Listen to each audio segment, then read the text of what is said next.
It's back to school time, which means there's going to be a lot more kids walking in our neighborhoods and a lot more traffic in the school zones. But here are a few tips to help keep the kids safe. When you're driving in a school zone, be aware that kids might pop into the street just about anywhere. Reducing your speed in these areas will give you a lot more time to be able to react if a child comes into the street. Be patient at crosswalks and give the crossing guards plenty of room to get the kids across the street safely. There's simply no excuse for driving aggressively when kids are trying to cross the street. Driving kids in carpool every day can be kind of mind-numbing, especially when they're all fighting over the radio station. Here's a simple tip that might work.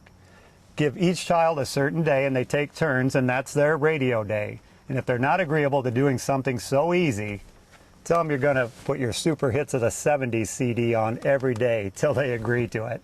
Believe me, they'll come around pretty quickly.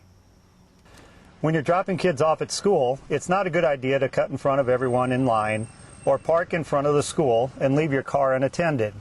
Not only are these actions annoying to everyone else, it's unsafe for the kids when they're trying to get into the school. Sooner or later, your child's going to take that big first step and start driving to school. Now, hopefully the child's not in third grade when they do it, but for high school kids, here's a few tips to keep it safe in the high school parking lots. Of course, teens should never talk or text on the phone when they're driving, and that's especially true in parking lots. Other students will be walking in the lots or pulling out of parking stalls, and not paying attention can lead to a very serious accident. Teens also need to be aware that some of the other drivers in the lot are inexperienced or distracted and might make some unexpected moves such as U-turns or driving in the wrong direction.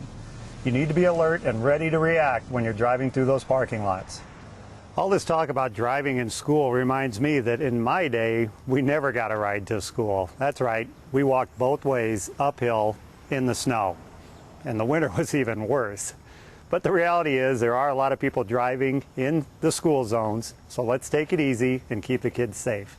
For Channel 6 News, I'm Jim Champion, the Auto Guy.